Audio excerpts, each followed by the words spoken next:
Naam, assalamu alaikum warahmatullahi wabarakatuh, mtazamaji wetu wa Naso TV. Hakika ulipo na sisi tupo, na ndio maana tumetoka kule Dar es Salaam mpaka kufikia hapa Pemba. Ni kilomita nyingi zaidi kutokea kule mpaka kufikia hapa, lakini pia tuko wilaya ya Chake Chake, mkoa wa Kusini Pemba. Tumekuja kwa ajili ya kuzungumza na mheshimiwa mkuu wa wilaya kwa ajili ya mambo mengi yanayoendelea huko, lakini kwa ajili ya kazi kubwa ambayo anayoifanya Mheshimiwa Zuhura Mgeni Othman. Asalamu alaykum. Alaykum salaam. Vipi? Habari yako? Salama, alhamdulillah. Hongera sana kwa kazi kubwa unayofanya. Asante, nashukuru. Lakini kubwa zaidi lililofanya tukutafute na tuje tuzungumze masuala mawili matatu, hasa kuhusiana na kazi ambayo uliyofanya na imeonekana siku 2-3 kuenea karibia nchi nzima, kuhusiana na biashara ngeni iliyoingia katika mji wako. Umepigiwa hodi ambayo wewe mwenyewe inawezekana kuwa hukuikaribisha, hukulitarajia. Labda mchakato wake ulianzaje? Ulianzaje kujua kwamba sehemu fulani kuna biashara haramu ambayo sisi hatujairuhusu? Asante sana ndugu mtangazaji. Kwa kweli ni kweli, katika wilaya hii ya Chake Chake nimepata taarifa, kwa sababu ninaishi na jamii vizuri na wananchi wangu kwa kweli wananipa mashirikiano katika uongozi wangu. Lakini pia kwa juzi walinipa taarifa kuwa kuna dada ambaye amewahi kuonywa na wananchi wenzake, lakini pia manaibu sheha, masheha wenyewe wanakuwa wanampa taarifa kwamba tuna tatizo hili, kwa tunaomba uache kwa sababu si jambo zuri. Lakini kwa hakika yule dada alikuwa hasikii na imekuwa ni mtindo wake.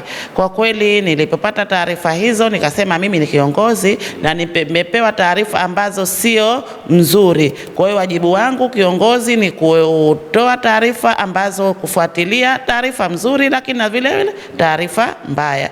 Kwa kuona katika jamii yetu na maadili yetu ya Kizanzibari, lakini pia jamii iliyowazunguka yule dada imekuwa ni kilio. Kwa hiyo nikasema hapana budi mimi niweze kufuatilia, na kwa hakika nilipofuatilia nimekuta ushuhuda. Sikumkuta kwamba anafanya hicho kitu la, lakini nimekuta ushuhuda na mambo yaliyokutikana ni viashiria vya yale mambo niliyoripotiwa.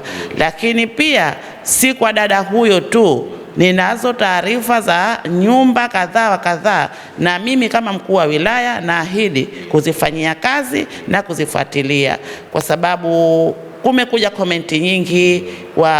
Kuna walioridhia kufanya lile jambo, lakini kuna wengine ambao hawakuridhia, na zimekuja kauli kwamba nimemdhalilisha kwa sababu anatoka kisiwa chengine ama si Zanzibari. Lakini mimi lengo langu silo hilo.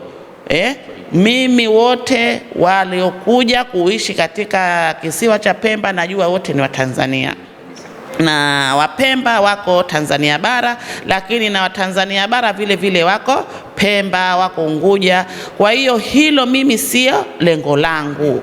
Mimi ni kwenda kupokea taarifa za wananchi na vile vile kufuatia maadili yetu, na niliona lile jambo si jambo zuri kuliachia likaanza kutapakaa zaidi katika nchi yetu na katika vijiji vyetu. Kwa hiyo kwa kweli mimi, na zaidi kama mwanamke, siwezi kuona biashara kama ile inafanywa na mimi nimeshapewa taarifa, nitakuwa ni masuuli, kwa sababu mimi nimekula kiapo.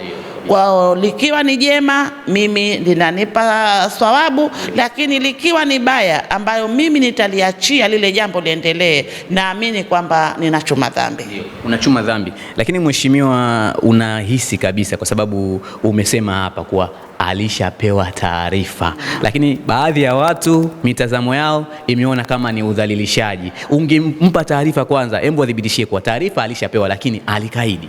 Kwa kweli, kwa mujibu wa komenti zinazoingia, kwa nini hata mitume wanaleta kwanza ujumbe? Ndio. Kwa nini kwanza mkuu wa wilaya asimuonye? Ndio.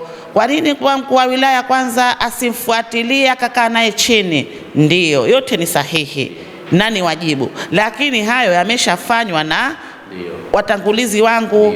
Hayo yote yameshafanywa na wasaidizi wangu, wakiwemo sheha, wananchi wenyewe, manaibu sheha, lakini bado stili hajataka kusikia. Kwa hiyo wajibu wangu mimi moja kwa moja sasa, kama wasaidizi wangu wameshashindwa, nikaingia mwenyewe.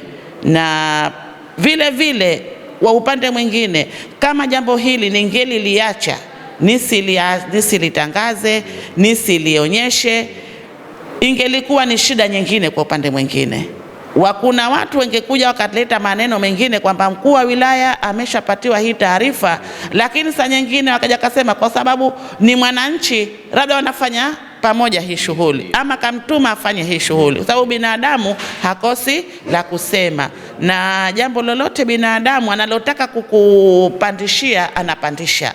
Lakini lengo langu mimi, Mungu ndo anayenijua, na umakini wangu katika kazi yangu Mungu ndo anayejua. Lengo ni kukataza mambo mabaya, lengo ni kuzuia vile vitendo vibaya, kwa sababu leo kuna watoto ambao wanaenda kufanyiwa hilo jambo kule, ambapo wanaenda kuuziwa hizo kondom.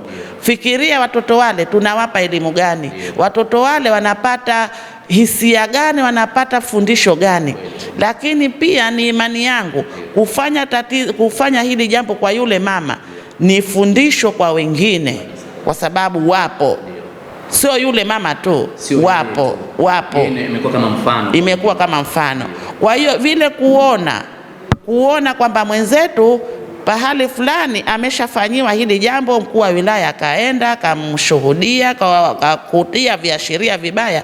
Kwa hiyo kama kuna mwingine wowote atakuwa anafanya hili jambo, ama atawacha moja kwa moja, na hilo ndio lengo. Lakini mheshimiwa, umesema kulikuwa na kikao cha masheha. Sisi kule nadhani ndo wenye viti sawa wa serikali za mitaa, huku nyinyi mnaita masheha. Kulikuwa na vikao na taarifa ulizipata, labda natamani kujua kwa kikao kilifanyika muda gani? Miezi miwili nyuma, miezi mitatu nyuma? Yani taarifa walipewa muda gani kwamba mnatakiwa muache mpaka sasa hivi hii inakuja juu? Kwa kweli ndugu mtangazaji, yule mama, kwa mujibu wa taarifa nilio nayo mimi pekee, huu ni mwezi ambao napata hizo taarifa, lakini hapo yule mama hakukaa hapo, na ndio maana nikamwambia umetoka huko. Ulikotoka sikukusudia kama umetoka huko labda bara, ambapo ndo wengi wamenukuu. Sikukusudia kwamba umetoka huko bara au umetoka kwenu bara. Hilo neno sikulizungumza wala sisubutu kulizungumza, kwa sababu wabara wana haki wa kuja Pemba na sisi wa Pemba tuna haki ya kwenda bara. Hilo sikulizungumza, isipokuwa ametoka Machomane yule dada, kuna kijiji kinaitwa Machomane, akafukuzwa kwa tabia yake hiyo, akawahamia katika kijiji kinaitwa Kipapo kwa tabia yake hiyo, kafukuzwa kenda kuhamia ile eneo linaitwa Chanja Mjawiri. Kwa hiyo amekaa sehemu ngapi? 3. Na ndio nikakusudia umetoka huko, umekuja hapa.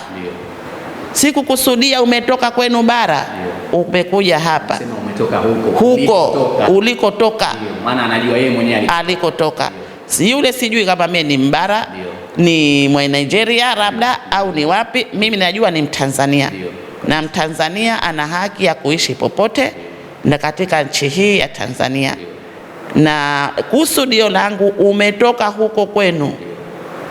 Alikuwa Machomane, akaja Kipapo, akaingia Chanja Njawiri, lakini bado still ile biashara yake aliofukuziwa mwanzo ndio anaiendeleza hapo alipo. Kwa hiyo wananchi, musikoti taarifa vibaya bila kuingia ndani ya kuona hii taarifa inasemaje, hii taarifa lengo lake ni lipi. Na unaambiwa uhondo wa ngoma uingie ucheze.